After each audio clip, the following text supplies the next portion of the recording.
তুলতে হবে করতে হবে। প্রত্যেকটা ভারতবাসী এখানে ভোট দিয়েছে, প্রত্যেকটা ভারতের নাগরিক ভোট দিয়েছে বলে আজকে প্রধানমন্ত্রী হয়েছে, বলে আজকে মুখ্যমন্ত্রী হয়েছে। তাহলে আমরা বলবো আমাদের দাবি আমাদের 440কে বাদ দেখ, কিন্তু আগে প্রথমে মোদীকে একদম প্রধানমন্ত্রী থেকে নিচে মেম্বার পর্যন্ত সকলকে আপনার বাদ দেন, সকলে পদত্যাগ করুন, নতুন করে ভোট হোক। তাই আমি গণেশ কুমারকে চ্যালেঞ্জ করছি, আপনি যে ডকুমেন্টস দিয়েছেন আমাদের প্রত্যেকটা 440 জন 43 জন লোকের কাছে প্রত্যেকটা ডকুমেন্টস আছে, আপনি যদি একটাও অবৈধ দেখাইতে পারেন আমরা 440 দিন অবৈধ হয়ে যাব। আপনাকে চ্যালেঞ্জ করে গেলাম।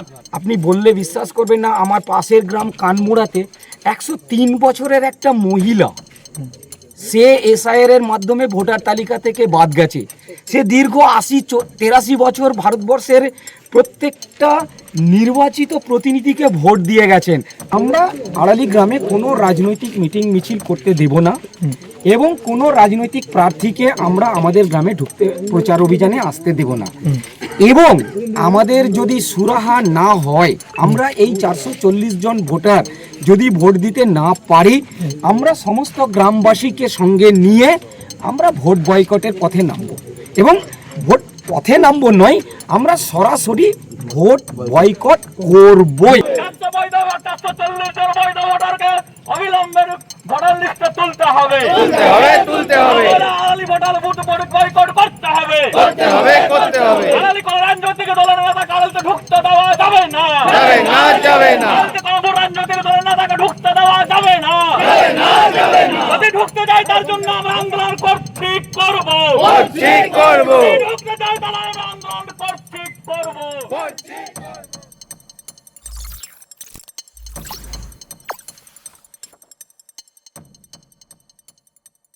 আজকে আন্দোলন কেন করা হচ্ছে? এখানে আন্দোলন করা হচ্ছে আমাদের আড়ালিতে 443 জন বৈধ ভোটার এবং তারা আগামী লোকসভা, তার আগে বিধানসভা, তার আগে পঞ্চায়েতে সকলে ভোট দিয়ে এসছে।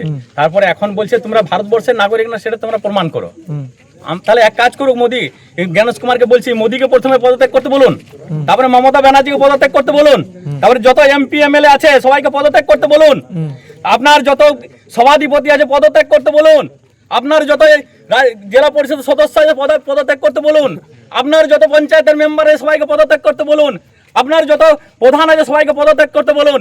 এই 440 জন ভোট দিয়েছে, প্রত্যেকটা ভারতবাসী এখানে ভোট দিয়েছে, প্রত্যেকটা ভারতের নাগরিক ভোট দিয়েছে বলে আজকে প্রধানমন্ত্রী হয়েছে, বলে আজকে মুখ্যমন্ত্রী হয়েছে। তাহলে আমরা বলবো আমাদের দাবি আমাদের 440কে বাদ দেখ, কিন্তু আগে প্রথমে মোদীকে একদম প্রধানমন্ত্রী থেকে নিচে মেম্বার পর্যন্ত সকলকে আপনার বাদ দেন, সকলে পদত্যাগ করুন, নতুন করে ভোট হোক। নতুন করে ভোট হয়ে যে নির্বাচিত হবে সেই হবে দেশের প্রধানমন্ত্রী, সেই হবে পশ্চিমবাংলার মুখ্যমন্ত্রী, সেই হবে রাজনগরের সভাপতি, সেই হবে রাজনগরের প্রধান। আর এখন আমাদের ভোট নিয়ে বলছে আমরা অবৈধ নয়, আমাদেরকে প্রমাণ করতে হবে। আমাদের এখানে বাপ দাদা 14 গোষ্ঠী এখানে আছে। এখানে আমাদের যারা বলছে মোদী আগে নিজের প্রমাণটা দেখাক।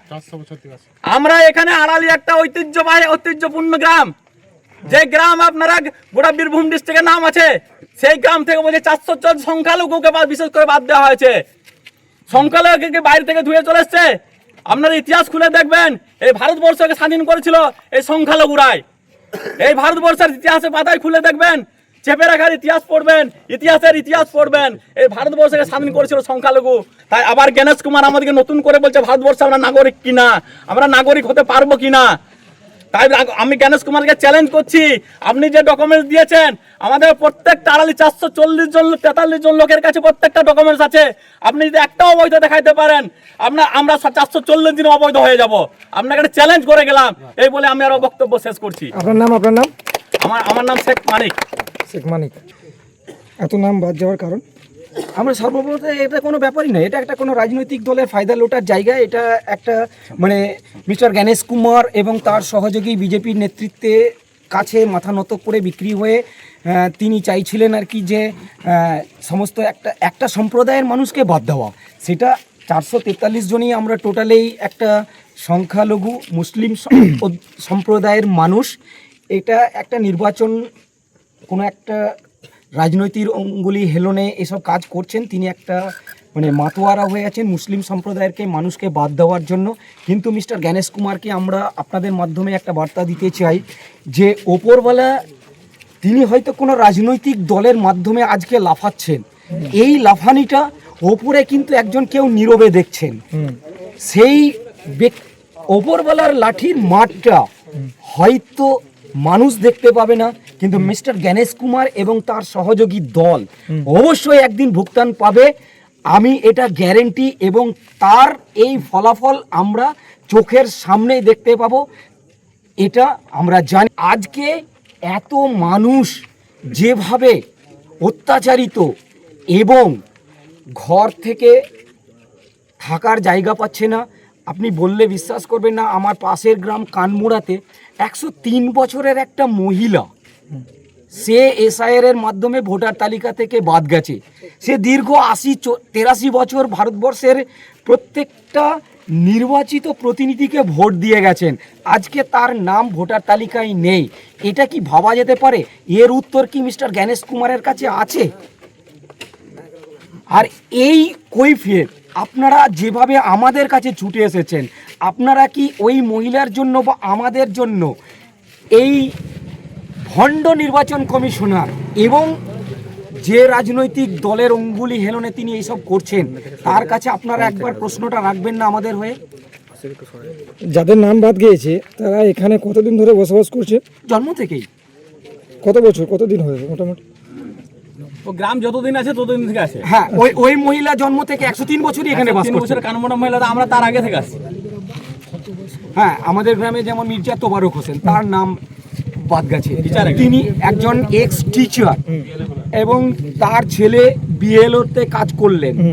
তারা দুজনেই আজকে এই অবস্থায় রয়েছে আর কি। Under education এ পড়েছে। হ্যাঁ, নির্বাচিত মানে বিচারাধীন বিচারাধীন অবস্থায় রয়েছে আর কি। তাহলে এখানে আপনি একটা কথা আমাকে উত্তর দিন, আপনার কাছে হ্যাঁ 2জন সিআরপিএফ জওয়ানও এর মধ্যে আছে আমাদের গ্রামে। এটা একটা আমার কাছে এই আপনাদের মাধ্যমে আমি নির্বাচন কমিশনারের কাছে একটা প্রশ্ন জানতে চাই। আমি একজন সন্তান, আমার নাম ভোটার লিস্টে হয়তো চলে এসেছে, কিন্তু আমার বাবার নামটা বাদ চলে গেছে। এটা কি করে হতে পারে? আছে সেই নির্বাচন কমিশনারদের কাছে এই প্রশ্নের কোনো উত্তর? হ্যাঁ, যদি বাবার নামটা থেকে ছেলের নামটা বাদ যেত হয়তো আমরা এতটা অবাক হতাম না, কিন্তু ছেলের নামটা রয়েছে, বাবার নামটা বাদ। এই প্রশ্নের উত্তর কি নির্বাচন কমিশনারের কাছে আছে? আপনাদের দাবি কি কি এখন? আমাদের দাবি আপাতত খুব সহজ সরল। আমাদের এই গ্রামের মানুষ এখন আপাতত যেটা চাইছে যে আমরা আড়ালি গ্রামে কোনো রাজনৈতিক মিটিং মিছিল করতে দেব না এবং কোনো রাজনৈতিক প্রার্থীকে আমরা আমাদের গ্রামে ঢুকতে প্রচার অভিযানে আসতে দেব না। এবং আমাদের যদি সুরাহা না হয়, আমরা এই 440 জন ভোটার যদি ভোট দিতে না পারি, আমরা সমস্ত গ্রামবাসীকে সঙ্গে নিয়ে আমরা ভোট বয়কটের পথে নামব। এবং ভোট পথে নামবো নয়, আমরা সরাসরি ভোট বয়কট করবই। রাজনগরে আর কোন কোন গ্রামে এরকম অবস্থা রয়েছে? কোন গ্রামে নেই, এটা আপনাদের কাছে আমাদের প্রশ্ন। এটা সারা পশ্চিমবঙ্গে যেখানে একটা মুসলমান আছে, সেই মুসলমান গ্রামে ওই একজনই বাদ আছে। কোনো গ্রামে যদি একটা পরিবার থাকে, সেই একটা পরিবারেরও একজন বাদ আছে। সারা বাংলা জুড়ে এই রাজনৈতিক খেলায় মিস্টার জ্ঞানেশ কুমার এবং তার সহযোগী দল নেমে উঠে পড়ে লেগেছে, কিন্তু এর জবাব হয়তো আমরা না দিতে পারলেও ওপরওয়ালা জ্ঞানেশ কুমারকে দেবেই। এটা আমরা 100% শিওর এবং গ্যারেন্টি দিয়ে বলতে পারি আর কি। আপনার নাম? আমার নাম কাজী গোলাম মুর্তুজা রাজা।